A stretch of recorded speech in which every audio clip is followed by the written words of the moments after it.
Necesitamos entender algo, que Dios va a castigar tu pecado. Lo ha hecho en Cristo. Otra verdad que muchas veces los hermanos no se dan cuenta, tan importante que es que la salvación es por obras.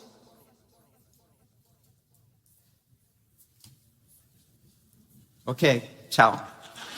No, la salvación es por obras. Hay un pacto. Hay demandas. Para ser salvo, el hombre tiene que ser más que perdonado. Obras. Y de una forma nosotros somos salvos por medio de las obras, pero no por medio de nuestras obras, por medio de las obras de Jesucristo a favor de nosotros. Alguien tenía que cumplir las demandas. Con su vida perfecta, Él cumplió las demandas a favor de nosotros. Alguien tuvo que morir. Él tomó nuestro lugar y murió en nuestro lugar. Cristo hizo todo.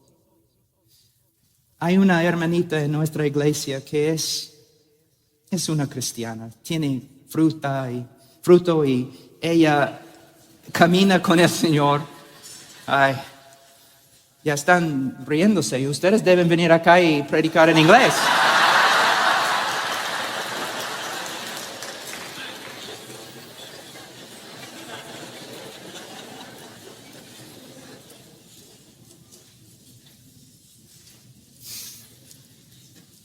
Pero ella muchas veces se turba en su corazón con respecto a la seguridad de su salvación.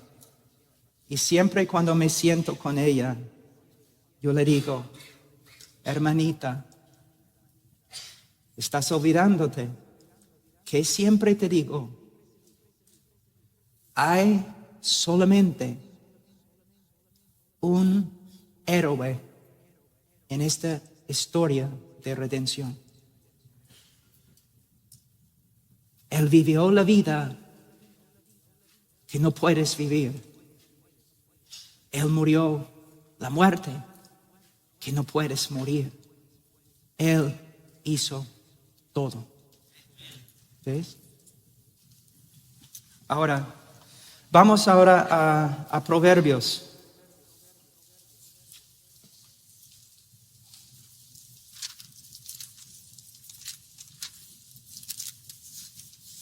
XVII.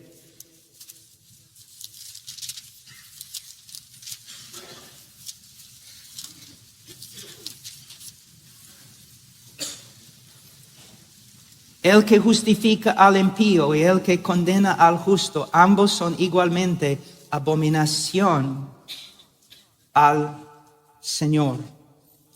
Ahora, ¿cómo puede Dios perdonar, justificar al impío sin llegar a ser abominación? ¿Cómo puede Dios justificar al impío y mantener su justicia? Les voy a dar un ejemplo. Vamos a decir que regreses a tu casa una noche y ahí en tu casa tú ves un asesino y ha matado a toda tu familia. Tiene la sangre de tus hijos en las manos. Lo tiras al suelo. Lo atas, llamas a la policía lo lleva a la cárcel y después, como 2 meses después, él tiene que ir a la corte, a tribunal y pararse ante el juez. Y todo el pueblo está reunido en el salón para escuchar el veredicto. Tus amigos, tus familiares, todos están esperando ver justicia. Y el juez dice, soy un juez compasivo, misericordioso, lleno de amor, abundante en gracia. Y mira al criminal, al asesino, que mató toda tu familia y dice, te perdono.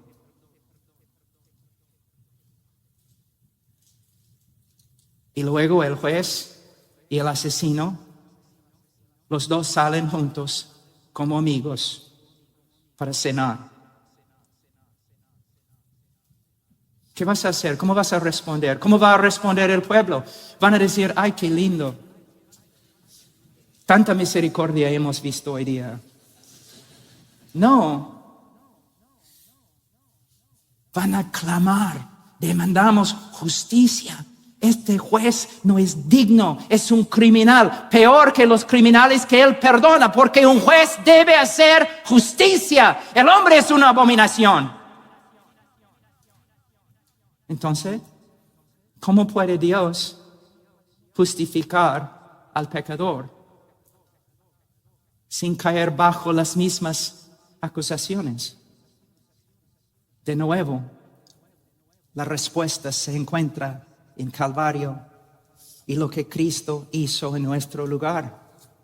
Es como si, vamos a decir, el juez en su justicia nos mira y nos condena. En su justicia nos condena y en su amor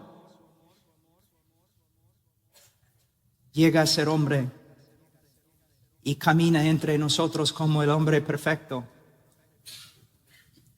Y en la cruz toma nuestro lugar y muere bajo la ira de Dios a favor de nosotros.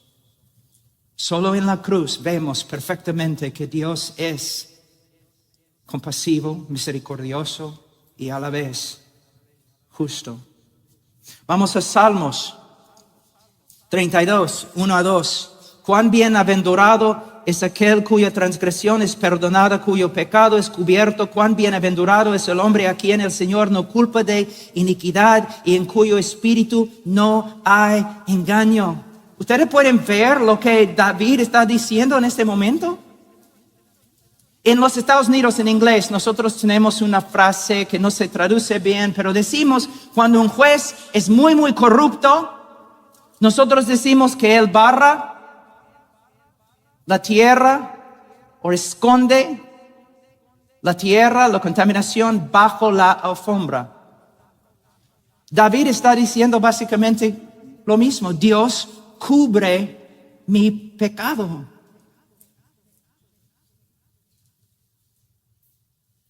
Dios no me inculpa de iniquidad. Pero un juez debe culpar a los malos. Un juez debe no esconder el crimen. El juez tiene que, si es justo, tiene que exponer, manifestar el crimen. ¿Cómo puede Dios esconder el pecado o cubrir el pecado? De nuevo, mira Romanos 3, versículo 25, hablando de Jesucristo, a quien Dios exhibió públicamente. ¿Cómo puede Dios cubrir nuestro pecado?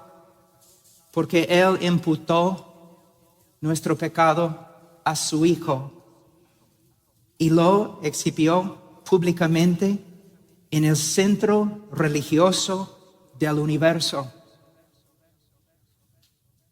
Y sobre la cruz derramó su justicia sobre él.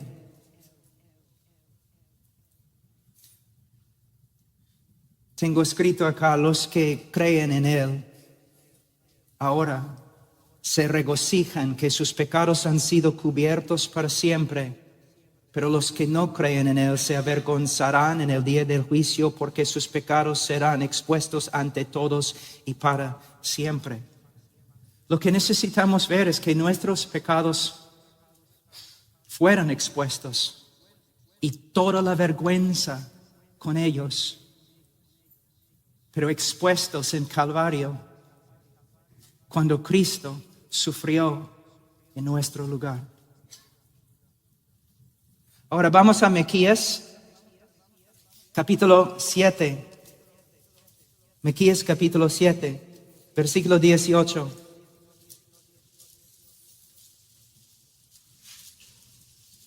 Es un texto muy parecido a lo que encontramos en el libro de Éxodos 34, Miqueas, uno de los profetas menores que no puedes encontrar en tu Biblia.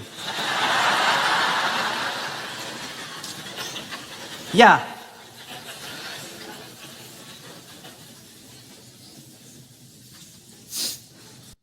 Versículo 18, ¿qué Dios hay como tú que perdona la iniquidad y pasa por alto la rebeldía del remanente de su heredad?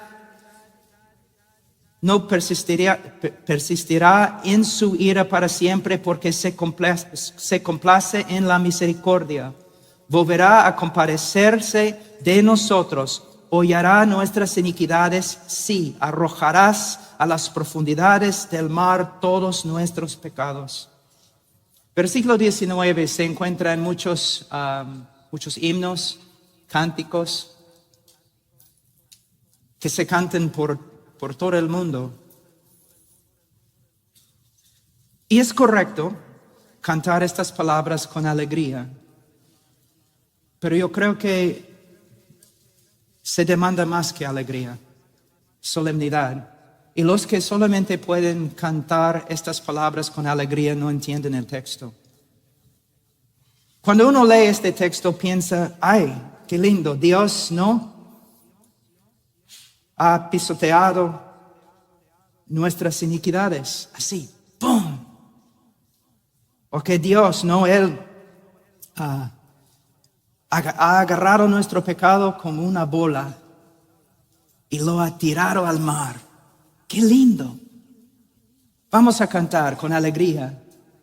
Hermano, no entiendes el texto. No entiendes el texto.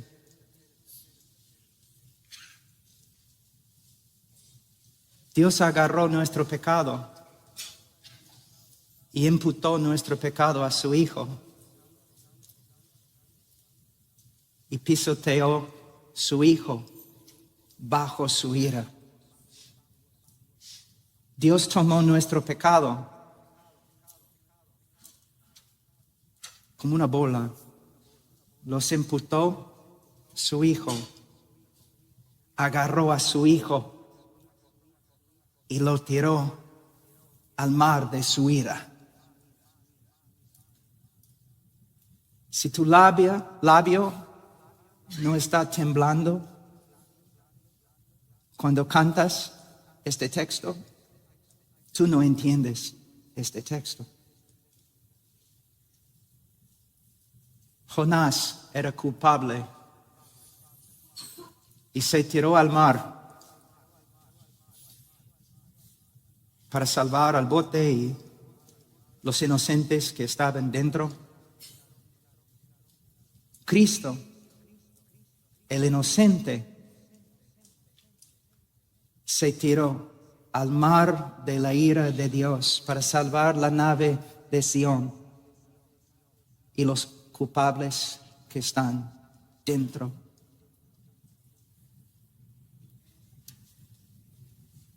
Cuando yo tenía como 27 años, algunos profesores, 24 años, algunos profesores me preguntaron, Pablo, ¿quieres estudiar tu PhD?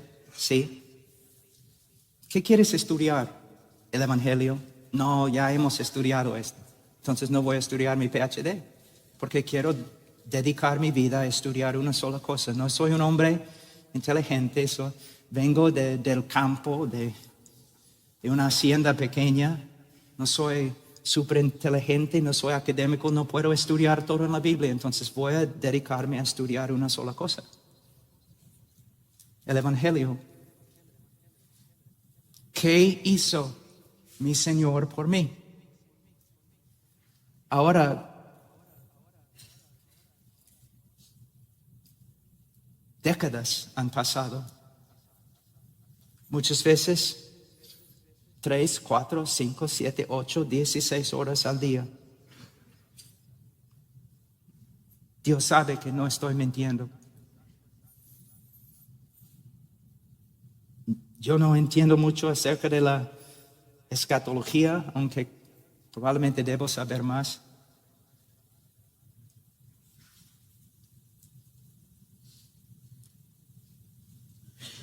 Pero el Evangelio, estudio el Evangelio. Y después de más que 30 años estudiando el Evangelio, ni he subido los cerros más pequeños. Algunos pastores piensan, ya entiendo el Evangelio. No entiendes el Evangelio. Mira, vamos a estar en el cielo una eternidad, y después de miles de eternidades todavía no vas a comprender todo lo que se encuentra en la obra de Cristo o la persona de Cristo. Cuando vemos lo que Él hizo en la cruz, cuando crecemos en nuestro conocimiento de verdad, la transacción, lo que sucedió ahí cuando murió, es absolutamente increíble. Varios, aún jóvenes, vienen a mí y dicen que faltan motivación y no saben dónde sacar la energía y la fuerza para seguir adelante. Es porque no están estudiando lo que deben estudiar.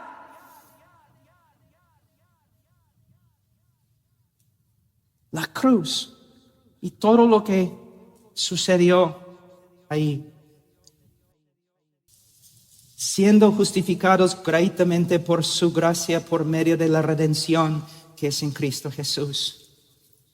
Hermanos, a veces yo me enfermo durante tiempos de alabanza. Cuando yo veo a los cristianos tan felices usando la palabra redención o Cristo como rescate. De verdad, con gozo está bien, pero fíjense lo que están diciendo. Él pagó el precio. Él compró nuestra libertad con su sangre. Con su sangre. Redención denota la liberación de un prisionero, un cautivo, un esclavo, por medio de pagar un rescate, por medio de pagar un precio. ¿Y cuál fue el precio? La sangre preciosa de Cristo.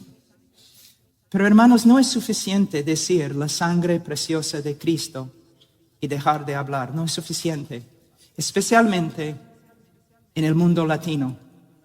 Y mi familia viene de Croacia y los croatas son aún más católicos que ustedes. En la Iglesia Católica, la muerte de Cristo ha llegado a ser como algo romántico. Él murió como mártir. Y cuando vemos la cruz debemos decir, ay, qué pena, pobre Jesucito, que sufrió tanto.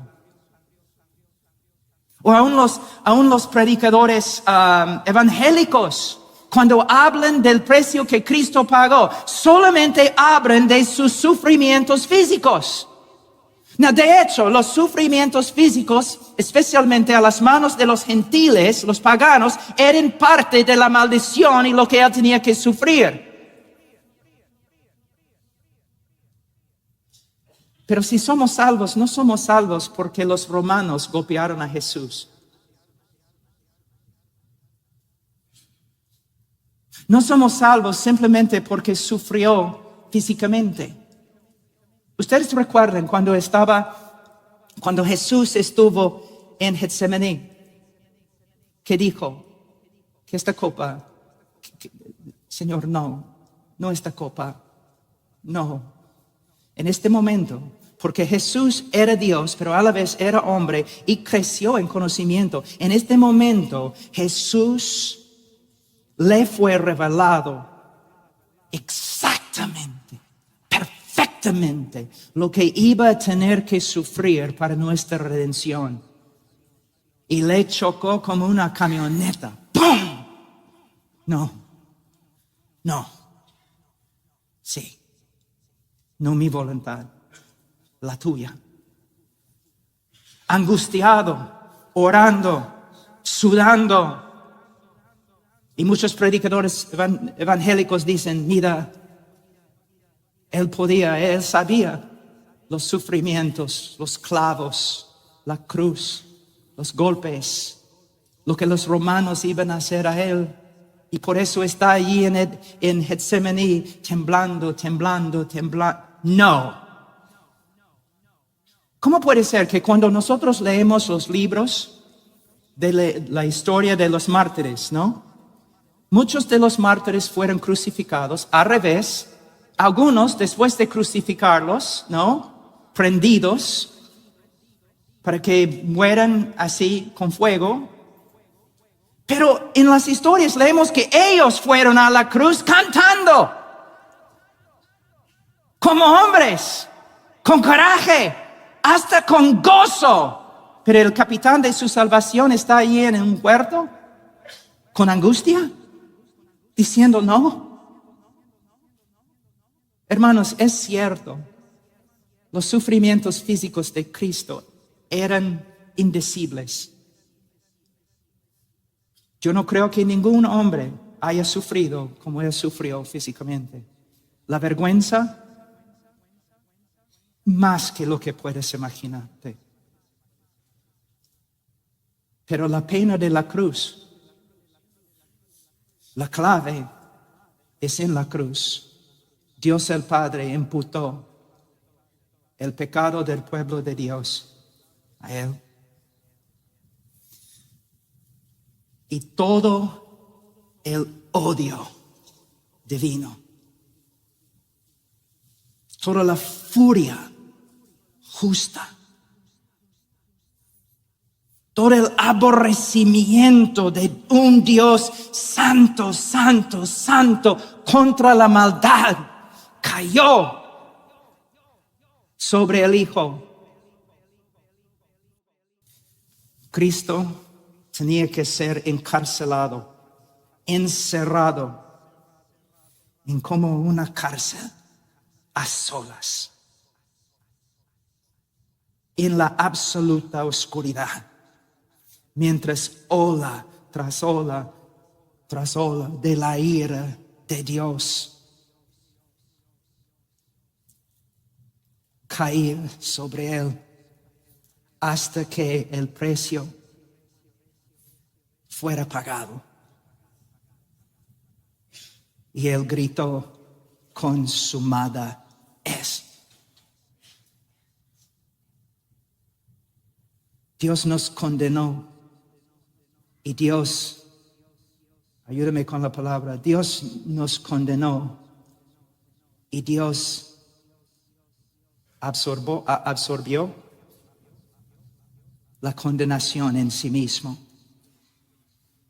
Dios derramó su castigo sobre nosotros y Dios en la persona de Jesucristo absorbió el castigo y la condenación.